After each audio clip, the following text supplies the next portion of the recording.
Hello hi എല്ലാവർക്കും നമസ്കാരം. Welcome back to tiles of J. ഇന്ന് ഞാൻ ചെയ്യാൻ പോകുന്നത് ഒരു ദോശമാവിന്റെ റെസിപ്പിയാണ്. അതായത് നമ്മൾ വീട്ടിലൊക്കെ സാധാരണ ചെയ്യാറുള്ള ബ്രേക്ക്ഫാസ്റ്റിനോ അല്ലെങ്കിൽ ഡിന്നറിനോ ഒക്കെ ഉപയോഗിക്കാൻ പറ്റുന്ന ഒരു ദോശമാവ്. അതായത് സാധാരണ അരയ്ക്കുന്ന പോലെയല്ല, ഞാനിത് കുറച്ച് ചെറുതായിട്ടൊരു ഡിഫറെൻ്റ് ആയിട്ടുള്ള എന്താ പറയുക, വീട്ടിലുള്ള സാധനങ്ങളൊക്കെ ഉപയോഗിച്ച് പിന്നെ കുറച്ച് എക്സ്ട്രാ വന്ന സാധനങ്ങളൊക്കെ എടുത്ത് ഉപയോഗിച്ചിട്ടാണ് ഞാനിന്ന് ഈ ദോശമാവ് അരയ്ക്കാൻ പോകുന്നത്. അപ്പോൾ എൻ്റെയും ഇതൊരു പരീക്ഷണം തന്നെയാണ്. പക്ഷെ ഞാൻ ചെയ്തിട്ടുണ്ട്. എന്നാലും നിങ്ങൾക്ക് കൂടി അത് കാണിച്ചു തരാം എങ്ങനെയാണ് അത് ചെയ്യുന്നതെന്ന്. അപ്പോൾ അതിന് വേണ്ട ഇൻഗ്രീഡിയൻസ് എന്തൊക്കെയാണെന്ന് ആദ്യം കാണാം. ഇപ്പോൾ ഇവിടെ ഞാൻ ഉപയോഗിക്കുന്നത് ഇത് പച്ചരിയാണ്. അതായത് ഇതുപോലൊരു ഗ്ലാസ്സിന് 200 ഗ്രാമിൻ്റെ ഗ്ലാസ്സാണ്. ഇതുപോലൊരു ഗ്ലാസ്സിന് ഒരു 2 ഗ്ലാസ് പച്ചരി ഞാൻ ഇതിലേക്ക് ഇട്ട് കൊടുക്കുന്നുണ്ട്. 2 ടേബിൾ സ്പൂൺ ഉഴുന്നുപരിപ്പ്, അതേപോലെ ഒരു 2 ടേബിൾ സ്പൂൺ ഉലുവ, ഇത്രയുമാണ് ഇതിലേക്ക് ചേർക്കുന്നത്. പിന്നെ നമ്മൾ ഇതിലേക്ക് ചേർക്കുന്ന മറ്റൊരു ഇൻഗ്രീഡിയൻറ്റ് നമ്മുടെ ചോറ്, കുറച്ച് ചോറ്. ഇത്രയും ചോറ് ഞാൻ ഈ 2 ഗ്ലാസ് അരിക്ക് ചേർത്ത് കൊടുക്കുന്നുണ്ട്. ഇത്രയും ചേർത്ത് നന്നായിട്ട് ഇനി അരയ്ക്കണം. അരയ്ക്കുന്നതിന് മുൻപ് നമുക്കിതൊന്ന് കുതിരാനായിട്ട് വെള്ളത്തിലിട്ട് വെക്കണം. അതായത് അരി നല്ലപോലെ കഴുകി വൃത്തിയാക്കിയതിന് ശേഷം കുതിരാനായിട്ട് വെള്ളത്തിലിട്ട് വെക്കണം. അപ്പോൾ അതിൻ്റെ കൂടെ ഈ ഉലുവയും അതേപോലെ ഈ ഉഴുന്ന് പരിപ്പും ചേർത്ത് കുതിർത്ത് വെക്കാം. കണ്ടോ, ഇപ്പം ഞാൻ ഈ പച്ചരിയും ഉലുവയും ഉഴുന്നും എല്ലാം ഒന്നിച്ച് ചേർത്ത് നല്ലപോലെ കഴുകി ഇനി ഇത് വെള്ളത്തിലിട്ട് ഒരു 3-4 മണിക്കൂർ കുതിർത്ത് വെക്കാൻ പോവാണ്. അപ്പോൾ ഇനി ഇപ്പോൾ ഇതെല്ലാം കഴുകി വൃത്തിയാക്കി കഴിഞ്ഞാണ്, നല്ലപോലെ ഒരു 2-3 പ്രാവശ്യം കഴുകിയെടുത്തു. ഇനി നമുക്കിത് ഒരു വെള്ളം ഒഴിച്ചു കൊടുത്ത് നല്ലപോലെ കുതിർത്ത് വെക്കാം. അപ്പം ഞാനിവിടെ ഏകദേശം 4 മണിക്കൂറോളം വെള്ളത്തിലിട്ട് വെച്ച് കുതിർത്തിട്ടുള്ള അരിയും എല്ലാം നല്ലപോലെ കഴുകി കുതിർത്ത് വെച്ചതാണ്. ഇപ്പം ഇത് ഏകദേശം ഒരു 4 മണിക്കൂറോളം ആയി. ഞാനിനി ഇത് മിക്സിയുടെ ജാറിലിട്ട് അരയ്ക്കാൻ പോവുകയാണ്. ഇതെല്ലാം ഈ വെള്ളത്തിൽ നിന്ന് വെള്ളമില്ലാതെ ഇതെല്ലാം ഒന്ന് നന്നായിട്ട് ഊറ്റിയെടുത്തിട്ട് മിക്സിയുടെ ജാറിലേക്ക് ഇട്ട് കൊടുക്കുകയാണ്.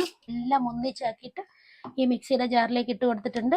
ഇനി നമുക്കിതിലേക്ക് ഈ ചോറ് ഞാൻ നേരത്തെ കാണിച്ചു തന്നില്ലേ, അതുപോലെ ആ ചോറാണ്, അത് മുഴുവനും ഇതിലേക്ക് ആഡ് ചെയ്യാം. ഇനി ഇതിപ്പോൾ എല്ലാം ഒന്നിച്ചാക്കിയിട്ടുണ്ട് ഈ മിക്സിയുടെ ജാറിലേക്ക്. ഇനി നമുക്കിതൊന്ന് നന്നായിട്ട് അരച്ചെടുക്കാം. ആവശ്യത്തിനുള്ള വെള്ളം ഒഴിച്ചു കൊടുത്ത് വേണ്ട പോലെ സാധാരണ ദോശയ്ക്കും ഇഡ്ഡലിക്കും ഒക്കെ അരയ്ക്കുന്ന പോലെ തന്നെയാണ് അരയ്ക്കുന്നത്.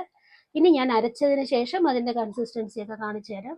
ഇപ്പോൾ ഇത് നല്ലപോലെ അരച്ചെടുത്ത് കഴിഞ്ഞു. ഇത് ഈസിയാണ്, വേഗം അരയും. പച്ചരി ആയതുകൊണ്ട് ഒരുപാട് സമയമൊന്നും എടുക്കില്ല.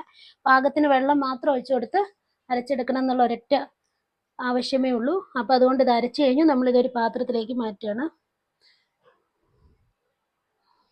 മിക്സിയിലായതുകൊണ്ട് ഞാൻ കുറച്ച് നല്ല തിക്കായിട്ടാണ് അരച്ചിരിക്കുന്നത്. നമുക്ക് ആവശ്യമുണ്ടെങ്കിൽ വെള്ളം ചേർത്ത് കൊടുത്താൽ മതി. ചേർത്ത് കൊടുത്ത് നല്ലപോലെ മിക്സ് ചെയ്താൽ മതി. ഇപ്പോൾ ഇത് കംപ്ലീറ്റ് അരച്ചു കഴിഞ്ഞു. ഇനി ഇതുപോലെ ഒരു പാത്രത്തിലേക്ക് മാറ്റി വെച്ചു.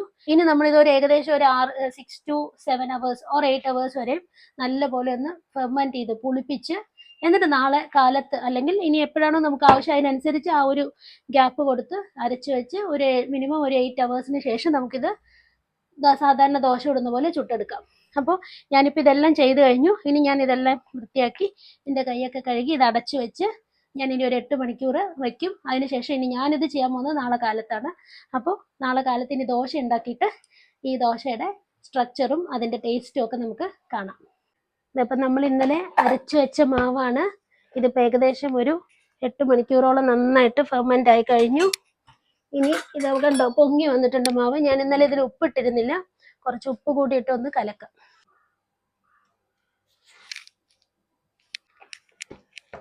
ഉപ്പിട്ട് കൊടുത്ത് നല്ലപോലെ ഒന്ന് കലക്കിയെടുക്കാം.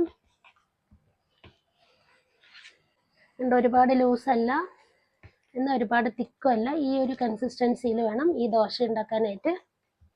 ഒരുപാട് വെള്ളം ഒഴിച്ച് കൊടുക്കേണ്ട ആവശ്യമില്ല. എനിക്ക് തോന്നുന്നത് ഈ ഒരു കൺസിസ്റ്റൻസി തന്നെ നമുക്ക് മാവ് ഒഴിച്ച് ദോശ ചുടാം. അങ്ങനെ ഒരുപാട് തിക്കായിട്ട് പരത്തുമ്പോൾ തോന്നുന്നുണ്ടെങ്കിൽ വേണമെങ്കിൽ ഒഴിച്ചു കൊടുക്കാം. ഇതിപ്പോൾ നമ്മൾ ദോശക്കല്ലൊക്കെ വെച്ചു, നന്നായിട്ട് ചൂടായി. ഇനി നമുക്ക് ഈ ദോശ ഒന്ന് ചുട്ടെടുക്കാം.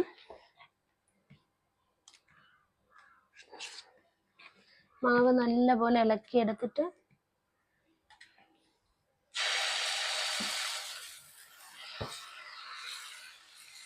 ഒരുപാട് പരത്തി വലിയ ദോശയല്ല, ഒരു ചെറിയ ദോശകളാണ് ചുടുന്നത്.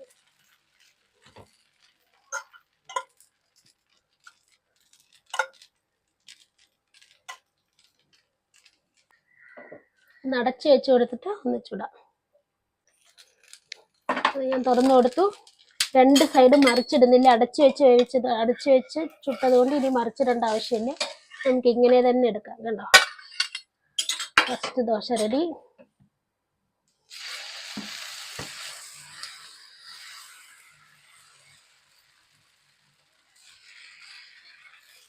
സെക്കൻഡ് ദോശ, നല്ല ദോശയുടെ മണമൊക്കെ നന്നായി വരുന്നുണ്ട്.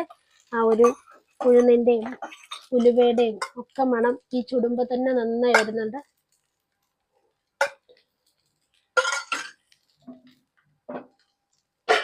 ഇപ്പോൾ അടുത്ത ദോശയും റെഡിയായി. ഇത് നന്നായിട്ട് റെഡി ആയിട്ടുണ്ട്, ആദ്യത്തേതിനെക്കാട്ടിലും നന്നായി റെഡി ആയിട്ടുണ്ട്. സെക്കൻഡ് ദോശ നല്ലൊരു ബ്രൗൺ കളറൊക്കെ വന്നു, നല്ല നിറയെ ഓട്ടകളൊക്കെ ആയിട്ട് നല്ല ദോശ, കഴിക്കാൻ നല്ല ടേസ്റ്റ് ആയിരിക്കും. അപ്പം നമുക്ക് ഇനിയും ഞാൻ ചുടണം, പക്ഷെ ഇതിപ്പോൾ നിങ്ങൾക്ക് വേണ്ടി ഞാനിവിടെ നിർത്തുകയാണ്. അപ്പോൾ കണ്ടോ, ഇന്നലത്തെ മാവ് ഞാൻ ഇന്നലെ ഉണ്ടാക്കിയ മാവിൽ ഇന്നലെ അരച്ച മാവിൽ ഉണ്ടാക്കിയ ദോശയാണ്. എല്ലാം വളരെ നല്ല ദോശകളായിട്ട് വന്നിട്ടുണ്ട്. ഇത് പുറത്തിങ്ങനെ മടക്കി വെച്ചാൽ കാണാൻ കളറ് കണ്ടില്ലേ, നല്ല ദോശ. നമുക്കപ്പോൾ ഈ ദോശ ഇനി ടേസ്റ്റ് ചെയ്യാനും പ്രത്യേകിച്ച് ചട്നിയോ അങ്ങനെ എന്തെങ്കിലും ഉണ്ടെങ്കിൽ ഏതിൻ്റെ കൂടെയും നല്ല മാച്ചിങ് ആയിരിക്കും. ഞാനിപ്പോൾ ജസ്റ്റ് വെറുതെ ഒന്ന് ടേസ്റ്റ് ചെയ്യാൻ, ഞാൻ ചട്നി അരയ്ക്കാൻ പോകുന്നേ ഉള്ളൂ, അതുകൊണ്ട് ദോശ മാത്രമായിട്ട് ഒന്ന് കഴിച്ചു നോക്കുകയാണ്. പിന്നെ അതല്ലാതെ നല്ല സ്മൂത്താണ് കേട്ടോ, ഇങ്ങനെ എടുക്കുമ്പോൾ പൊട്ടുന്ന പോലെയോ അങ്ങനെ ഒന്നുമില്ല. എന്നാൽ നമുക്ക് ക്രിസ്പി ആയിട്ട് വേണമെങ്കിൽ ഇത് നല്ല ക്രിസ്പി ആയിട്ടും കിട്ടുന്നുണ്ട്. ഉടനെ ചൂടോടെ ഉണ്ടാക്കി ഉടനെ കഴിക്കുകയാണെങ്കിൽ നല്ല ക്രിസ്പി ആയിട്ടും കഴിക്കാം. കുറച്ച് വെച്ച് കഴിഞ്ഞാൽ ഒന്ന് സോഫ്റ്റ് ആവുന്നുള്ളൂ, ഒരുമാതിരി ഡ്രൈ ആവുന്നില്ല. നല്ല ദോശയാണ്. ഇതിൽ ഉഴുന്ന് കുറവാണ്. ഇതൊക്കെ വളരെ ഇതിന്റെ പ്രത്യേകതകളാണ്. അതുകൊണ്ട് എല്ലാവർക്കും എപ്പോഴും വീട്ടിൽ ഈസി ആയിട്ട് ചെയ്യാൻ പറ്റുന്ന ഒരു റെസിപ്പിയാണ് ഈ ദോശ. അപ്പം ഞാനൊന്ന് ടേസ്റ്റ് ചെയ്യാം. നല്ല ടേസ്റ്റാണ്. ഒന്ന് പ്രത്യേകിച്ച് നമുക്ക് ഒരു ഡിഫറൻസ് ഒന്നും തോന്നുന്നില്ല, നല്ല ടേസ്റ്റ്. ഓക്കെ, അപ്പോൾ ഇന്നത്തെ ഈ വീഡിയോ എല്ലാവർക്കും ഇഷ്ടപ്പെട്ട് കാണുമെന്ന് വിചാരിക്കുന്നു. ഇഷ്ടപ്പെട്ടാൽ ലൈക്ക് ചെയ്യണം, ഷെയർ ചെയ്യണം, സബ്സ്ക്രൈബ് ചെയ്യണം. വീണ്ടും ഒരു വീഡിയോയുമായി വരുന്നത് വരേക്കും താങ്ക് യു ഫോർ വാച്ചിങ്.